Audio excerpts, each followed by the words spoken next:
pesan satu untuk masyarakat, jika ada terjadi musibah kebakaran, jangan lupa cepat telepon pemadam kebakaran. Jangan tunggu api besar, tapi mulailah dari api kecil sudah telepon pemadam kebakaran. Oke?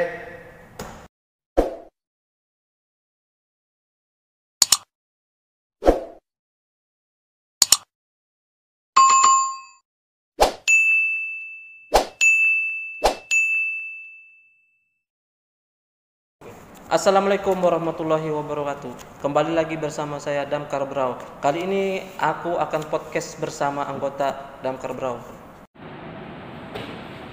Oke, baiknya aku manggil apa nih kepada saudara-saudara sekalian, abang, mas, atau om? Sepertinya kalau kami cocoknya dipanggil apa, bang? Abang. Oh ya, karena kami biasa manggil abang kayak gitu kalau untuk di kantor. Sebelumnya kan kita nggak tahu namanya siapa kan, nama abang-abang ini.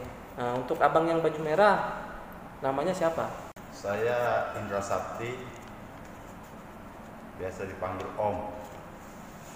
Kalau saya sendiri, nama saya Ade Nur Syarifullah. Berhubung di kantor ada 2 Ade, jadi saya ngambil nama belakang Syarifullah. Oke, kali ini saya akan menanyakan pertanyaan yang pertama ini bang, masalah berapa lama abang sudah bekerja di kantor pemadam kebakaran?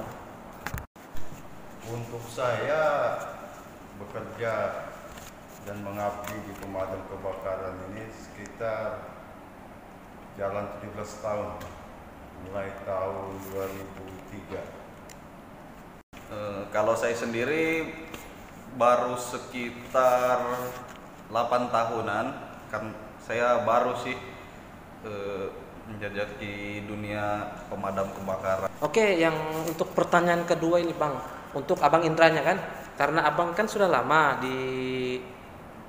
bekerja di kantor dinas pemadaman ini. Untuk sejarah awal mulanya pemadam Berau ini bagaimana bang? Untuk berdirinya pemadam di Kabupaten Berau ini saya kurang tahu pasti, cuma menurut senior saya, awalnya itu yang mendirikan kantor dinas pekerjaan umum atau kantor DPU. Karena dulu istilahnya sampai sekarang sih kami itu masih di bawah naungan kantor lain. Artinya kami belum berdiri sendiri.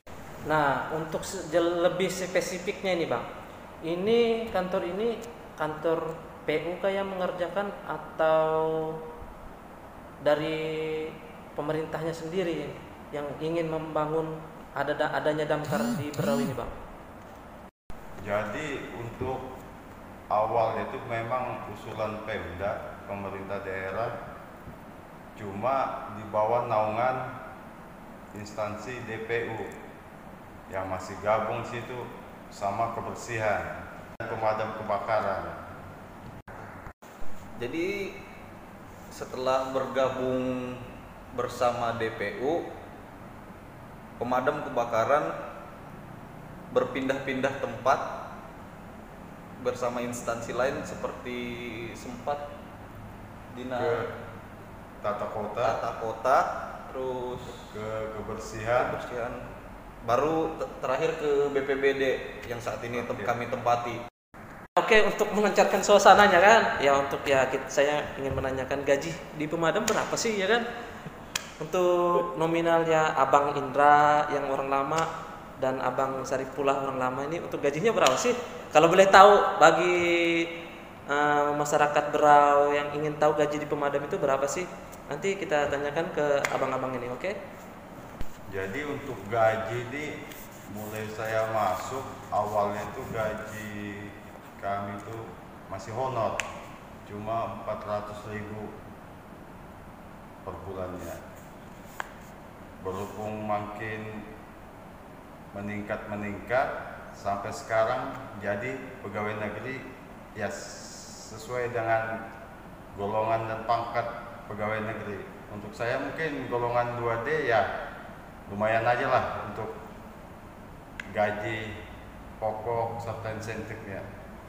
Untuk gaji saya sih yang masih honorer seperti saya ini, kalau untuk di wilayah Kabupaten Berau, kami mendapatkan gaji sekitar 3 juta lebih. Oke, untuk pertanyaan gaji kan sudah tahu kita kan bagaimana gaji orang lama sama orang baru di pemadam. Nah, ini untuk pertanyaan selanjutnya nih Bang, bagaimana suka dukanya kerja di pemadam kebakaran Berau, terus keluh kesahnya lah bagi abang-abang sekalian. Nah, untuk pertanyaan pertama ya untuk Abang Indra, gimana Bang? Ya kalau sukanya itu lebih banyak ya, karena kita bisa membantu orang kesusahan, menolong kan, ya kumpul sama teman-teman, pokoknya banyak lah sukanya itu. Nah untuk dukanya ini ya sedih aja melihat kalau misal ada lagi musibah kebakaran, melihat rumah-rumah orang yang kebakaran, ya kan, kita sedih. Nah di situ kita sudah mulai tugas kita kerjakan dan bersikap profesional kita untuk membantu. Jadi gini Bang, mohon maaf saya potong ini Bang. Kalau istri di rumah bagaimana Bang? Menanggapi atau menyikapi abangnya sudah menikah ya? Oh sudah. Oh, saya kira belum ya kan. Mohon maaf ya untuk wanita-wanita di sana, abangnya sudah menikah. Maksud saya ini suka dukanya istri di rumah bagaimana ke abang gitu, nah, tanggapannya gimana abang bekerja di sini? Ya kalau untuk istri itu namanya suaminya sudah kerja di pemadam kebakaran itu ya sudah siap, sudah ya cuma bisa berdoa semoga selamat aja sampai di kantor, Sampai di rumah gitu ya Bang? Ya. Oke Bang, lanjut ke Abang Sarifullah, bagaimana suka dukanya selama di pemadam kebakaran? Ya itu seperti yang disampaikan Bang Indra tadi, apabila ada kejadian terus kita melihat rumah-rumah warga yang kena musibah, itu kita sebenarnya merasa sedih, merasa prihatin, susah. Mau menangis juga ya Bang? Mau menangis kalau juga? untuk menangis sih kayak apa ya, bingung juga Ya sih. susah ibaratnya Iya, susah dengan diungkapkan. kata-kata itu susah Kenapa diungkapkan. saya merasa seperti itu? Karena saya pernah Ya. merasakan langsung rumah saya terbakar. Sebelum saya masuk di pemadam, itulah jadi motivasi saya untuk bisa bergabung ke pemadam supaya bisa membantu, bisa memperkecil kerugian orang-orang supaya tidak merasakan seperti yang saya rasakan dulu. Itu yang keluh kesah saya sih. Oke Bang, untuk ini kan sudah keluh kesah ya. Untuk selanjutnya ini Bang, pertanyaan saya ini apa sih topoksinya? Topoksi artinya nih khusus untuk masyarakat Berau ini ya, supaya agar Damkar Berau ini maju lah. Jadi masyarakat itu tahu apa sih topoksinya Damkar ini. Apakah hanya kebakaran saja atau ada yang lain ya kan? Silakan untuk Bang Indra atau Mas Saripullahnya menjawab. Jadi untuk tugas pemadam kebakaran yang utama ini ya mungkin masyarakat tahu kan, ya untuk memadamkan pemadaman kalau kebakaran, ya kan, membantu masyarakat kalau lagi ada bencana kebakaran. Nah di luar dari tupoksinya itu ada lagi kayak bencana alam atau membantu yang lagi misalnya binatang lagi masuk rumah kayak ular, ada tawon. Oh, artinya ini ada rescue-nya juga ya? Ada rescue-nya. Ada rescue-nya serta yang banyak lah yang lain lagi untuk membantu kayak pohon tumbang apa. Nah, tapi mohon maaf ini Bang, topoksi utamanya ya kebakaran tadi ya Bang? ya tetap kebakaran topoksi utamanya. Topoksi utama.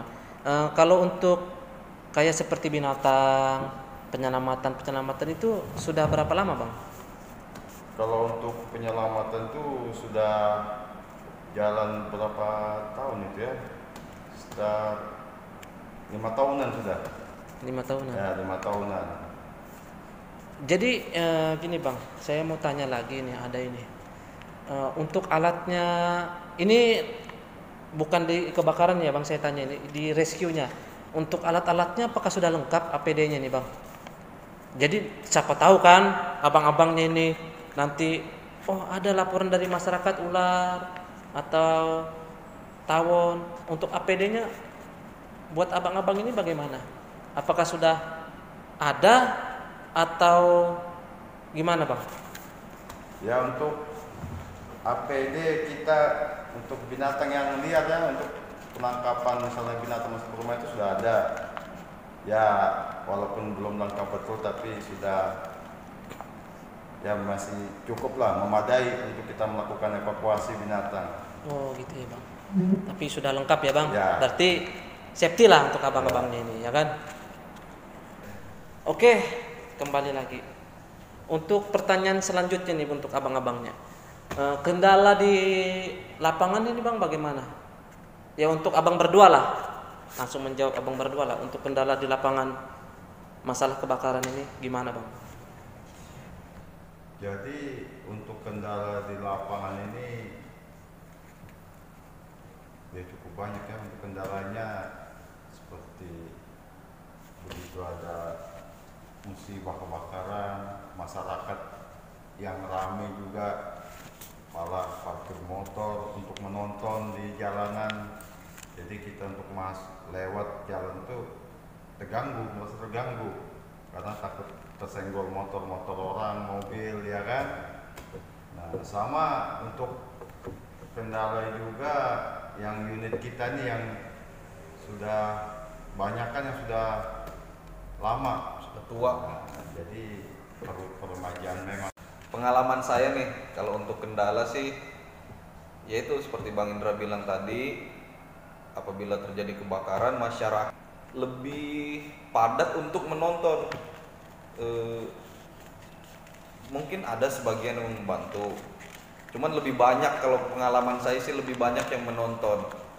Itu menjadi salah satu kendala yang paling sering kami ketemui lah di lapangan. Terus ada juga yang masyarakat yang mau membantu tapi tidak tahu strateginya. Jadi kita datang, semua selang ditarikin, diturunkan dari mobil, tapi tidak tahu yang mana yang harus digunakan. Itu yang kadang memperlambat kami ketika mau penyiraman, yang harusnya pakai nozzle, berhubung sudah selangnya sudah ditarik duluan, jadi tidak pakai nozzle. Padahal kalau kami maunya sih masyarakat begitu kami datang bisa membantu, cuma menunggu instruksi dari kami, karena sifatnya bantuan itu harus ada komandonya gitu. Sama ini keinginan saya pribadi sih, andaikan ini kan wilayah besar nih, wilayah Berau ini besar, saat ini yang bekerja ketika ada kebakaran yang mempunyai alat memadai cuman pemadam Berau aja khususnya. Nah keinginan saya andaikan ada donatur ataupun warga-warga yang mempunyai atau mau membuat balakar, relawan kebakaran, mempunyai unit sendiri, itu alangkah lebih bagus. Jadi pekerjaan lebih cepat dan terarah. Karena untuk mencontoh wilayah-wilayah lain di luar Kabupaten Berau sudah banyak sekali balakar-balakar yang dibentuk. Itu pun kadang dengan dana pribadi atau bagaimana, kalau kami kurang tahu juga sih dananya bagaimana. Cuman untuk di Berau ini memang belum ada balakar. Itu aja. Sebenarnya itu sangat membantu apabila masyarakat mau membentuk organisasi itu, artinya membantu pemadam kebakaran. Itu aja Bang yang kendalanya dan harapan kami. Oke guys, ini pertanyaan yang terakhir guys. untuk abang-abang pemadam kebakaran yang ganteng-ganteng inilah. Asik. Ini Bang, pertanyaan terakhir ini. Apa sih harapan abang dan mau dibawa kemana pemadam Berau ini Bang? Ya boleh ya dijawab berdua. Kalau Ya kan? harapan saya pemadam ini yang pengen sih seperti kota-kota lain yang berdiri sendiri. Dia sudah tidak lagi ikut menumpang di instansi lain seperti kayak pemadam Berau ini kan sudah dari dulu, mulai saya di sini 2003 sudah selalu ikut di bawah naungan instansi lain. Jadi harapan saya kalau bisa pemadam di Berau ini yang saya inginkan ini berdiri sendiri untuk Jadi kedepannya ini. itu harapannya. Iya. Nah, itu guys, harapan Bang Indra guys untuk pemadam Berau. Ya mudah-mudahan lah kalau ada pejabat yang mendengar keluh kesah dari abang-abang ini, ya gimana lah untuk supaya keluh kesah yang abang-abang ini berikan tadi bisa dilihat, dan respon untuk masyarakat juga pun kepada abang-abang ini ya mudah-mudahan lah terrealisasi semua. Jadi gimana untuk abangnya ini harapannya apa? Ya, kalau harapan saya pribadi sih untuk pemadam Berau ada penambahan sumber daya manusianya lagi ditambah karena kita memang kekurangan orang, itu harapan saya. Terus pendidikan dasar yang harusnya ditempuh pemadam kebakaran itu semoga bisa terrealisasi semua anggota, karena hanya ada beberapa anggota saja yang sudah pelatihan. Itu aja sih harapannya ke depan. Oke, makasih Bang. Ya. Oke, bagi penonton YouTube setia, inilah Damkar Berau, bagaimana mereka awal kerja mereka, keluh kesah mereka, dan harapan mereka ya semoga lah terwujud. Ya saya pun juga sebagai penanya mendoakan juga bagaimana supaya Damkar itu maju, artinya bisa berdiri sendiri seperti yang harapan abang-abang ini. Oke guys, jangan lupa di like, komen, dan subscribe. Dukung channel Damkar Berau ini agar lebih berkembang lagi. Kalau ada pertanyaan langsung komen aja di bawah biar kami menjawab. Oke? Jadi pesan satu untuk masyarakat, jika ada terjadi musibah kebakaran, jangan lupa cepat telepon pemadam kebakaran. Jangan tunggu api besar, tapi mulailah dari api kecil sudah telepon pemadam kebakaran. Oke? Oke guys, see you. Dadah dulu Bang. Dadah.